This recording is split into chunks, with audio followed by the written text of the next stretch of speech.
his opponents to push him. Question is, are they pushing him or is he lulling them into that? That's a good question. Yeah.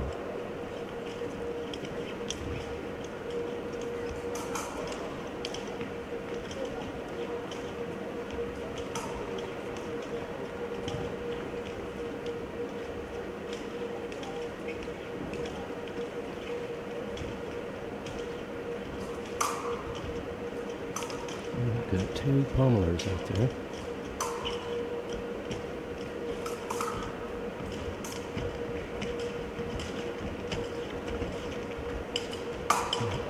Into his little comfort place. Wimmer.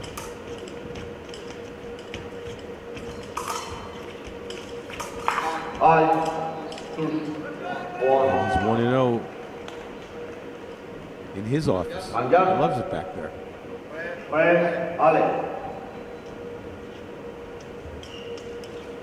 It's so counterintuitive to want to go back there because you can't retreat anymore once you're back to the end like that. So you're limiting your own options, but he has evidently used this as an advantage.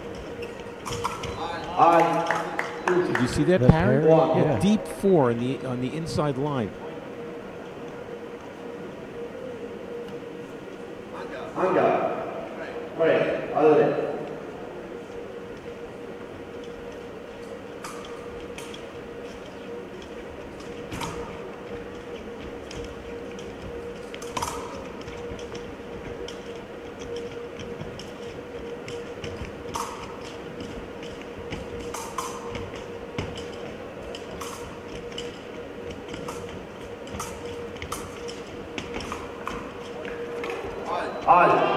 Wow, I'm surprised. What was that? They got stuck. I'm surprised the ref didn't call halt there.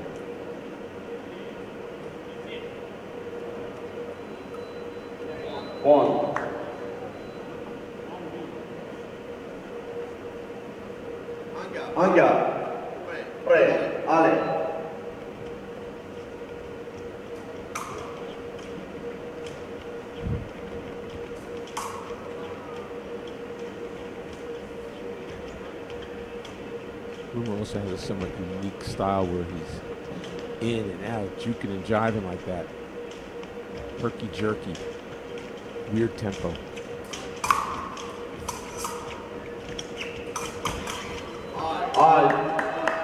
Again, that deep 4 parry. Well, Pisarevon at this point, you can't attack into that line. He's waiting there with the bear trap parry. He's going to have to feint disengage it to the other line. You can't go there. I think that was even the remise that Wimmer hit. I think he missed on the first, but had enough time to throw in a second shot. So.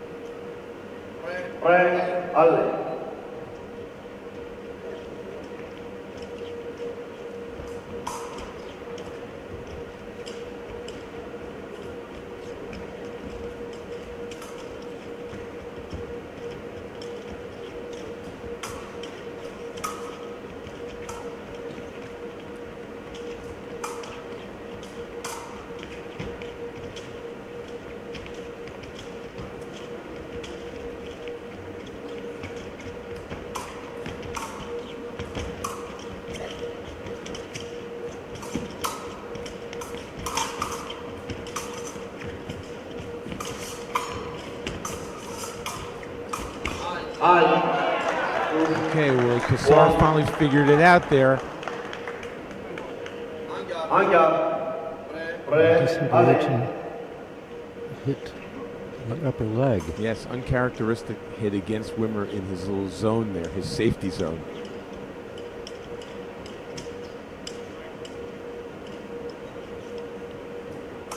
It goes under 10. We're going to get a break. Yep, they've done their little tap there saying that's the signal that, okay, we're going to go to the break. No one's attacking the other one by surprise. 3 for Nathaniel Wimmer, 2 for Pisarevon. And one of those, where did they get stuck? It looked like they got stuck.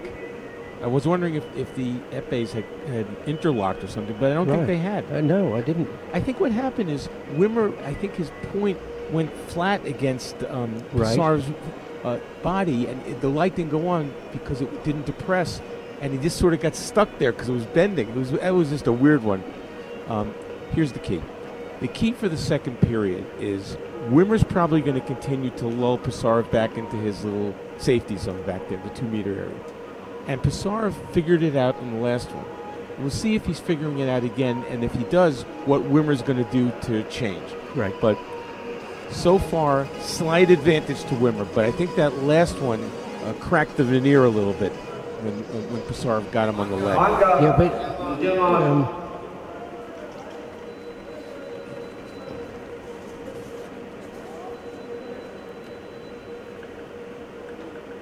Sonessa.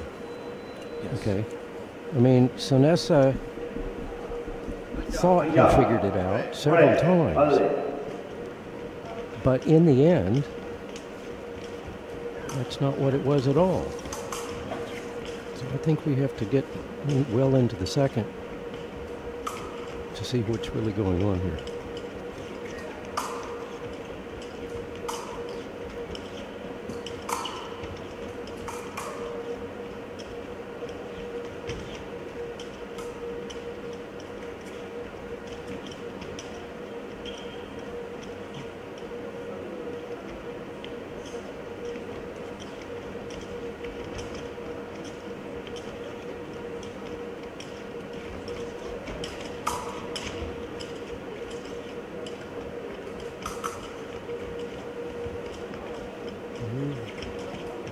Plunging headlong into passivity territory here.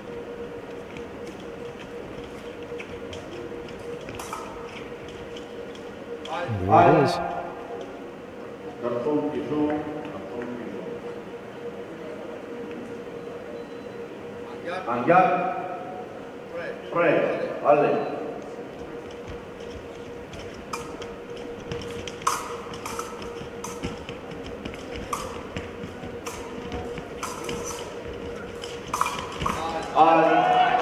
So that is gigantic for Pisarev because look at that. And he did it in the 4 line, the inside line as well. So he's now scored the last 2 there, and that's got to be inside Wimmer's head that he got picked off twice in a row cleanly.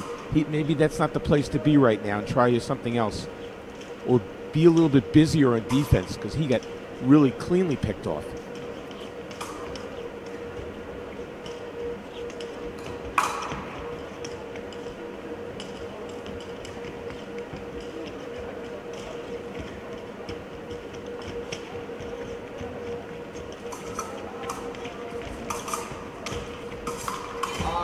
Three in a row for Pisarev. So he has adjusted. Now it's up for Wimmer. He has to readjust as well.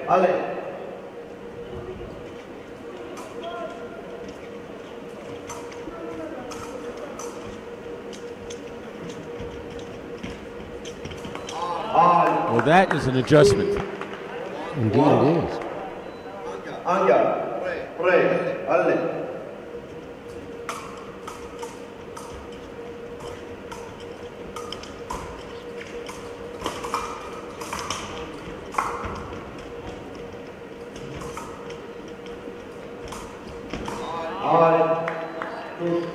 So 2 in the middle, 1 to the toe, and does he default back to his zone again? I think not. He got hit there 3 times in a row.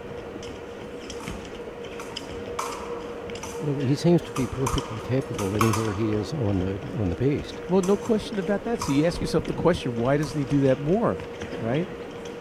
So he got back to the warning track and then came forward. Yeah.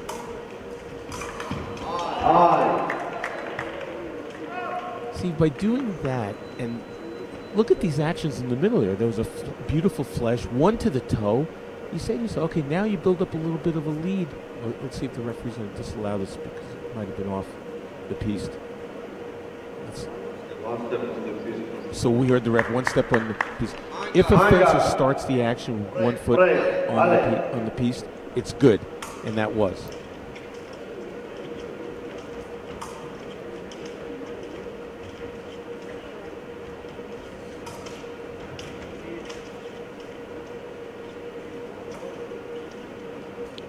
Clock goes under 10.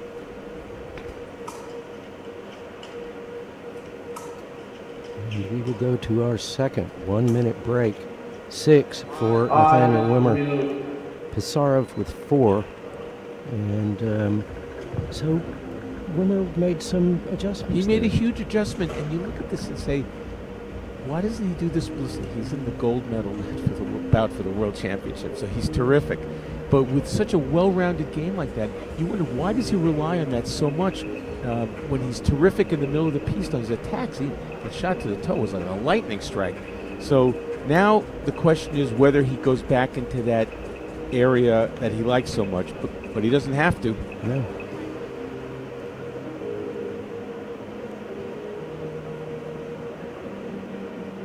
However, by getting those last 3, he's now given himself the opportunity to use that as one of his options, where Right. I think that option was eliminated when he got hit 3 times in a row.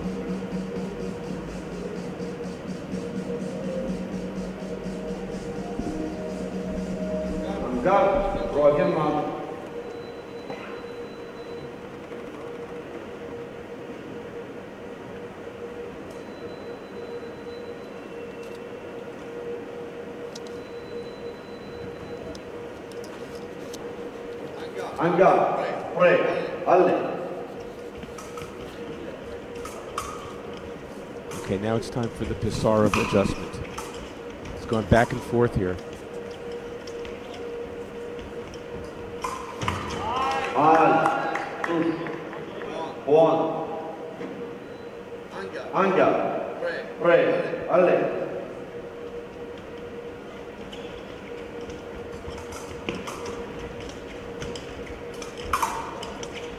Fake to the toe again. And he's going back. And then that deep 4.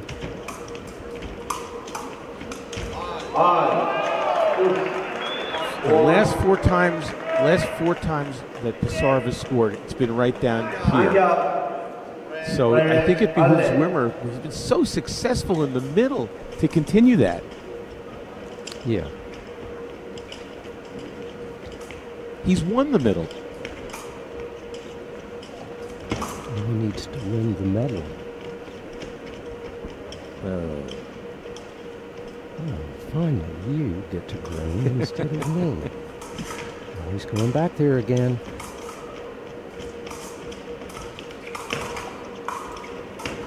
Double. Of the last 5 actions down there, Pisarevon has 4 singles and a double. But because Wimmer now has a 2-touch lead, he can afford to play the double game. It seems to me, though, he scored such bombastic, explosive actions in the middle with the flesh and everything.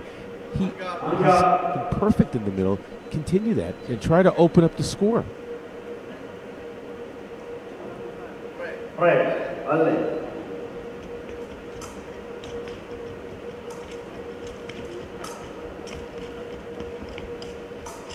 But Pisarevon has to continue to push like this.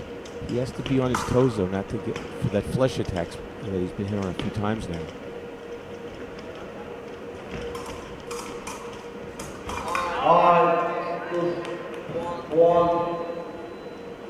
That took the wind out of his sails a little bit there. You can see the shoulders slump.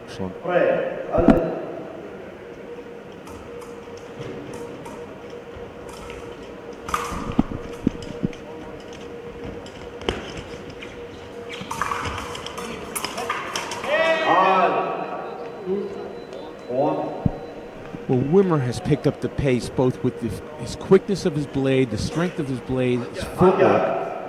Ever since those 3 in a row down at his end of the piece, he's really picked it up. And it's now time for Pisarevon to do the same.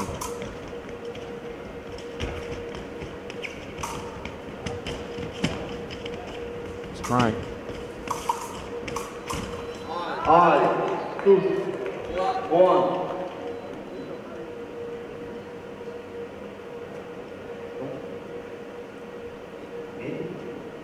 There's the deep 4 parry. Yep.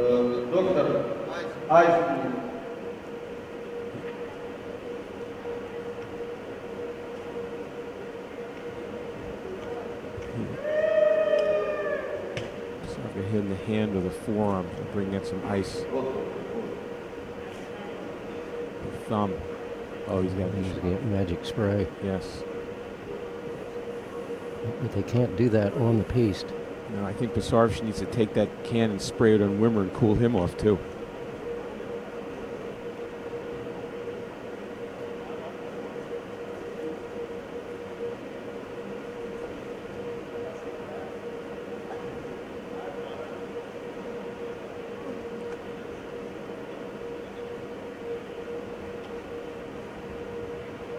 So we've had some changes in momentum here. First it was Wimmer, then it was Pisarevon, then it was Wimmer.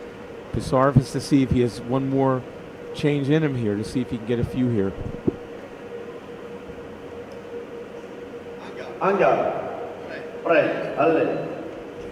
And there's only a minute to go, so he's got to take some risks.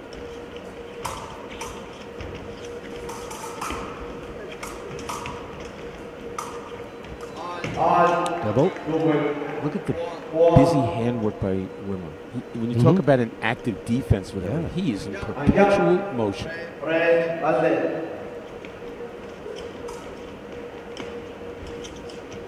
He's got a very mature style. Yeah. For an under 17. Yeah. He's crafty. Usually that term is reserved for veterans. He's a crafty cadet. Another double. When you said play the double game, he's playing the double game. He can get his way onto the top of the podium. This entire bout changed when it was 3 in a row against Wimmer by Pisarevon. Really nice actions. And Wimmer said, enough with that. Let me do some stuff in the middle. And it just completely changed it. And Pisarevon has not been able to bring it back.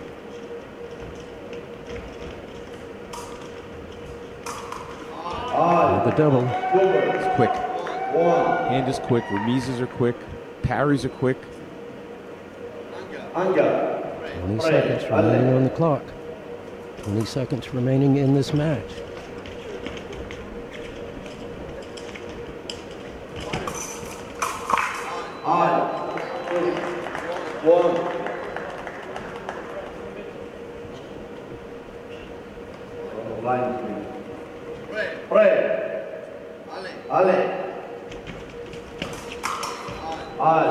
And that will do it.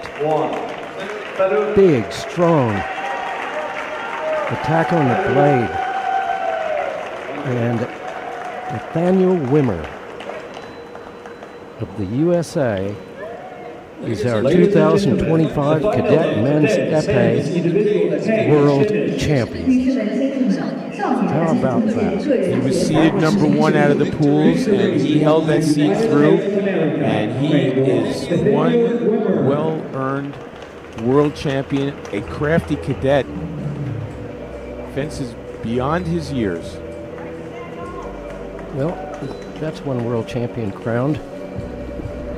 Now we've got to go back and do it all again.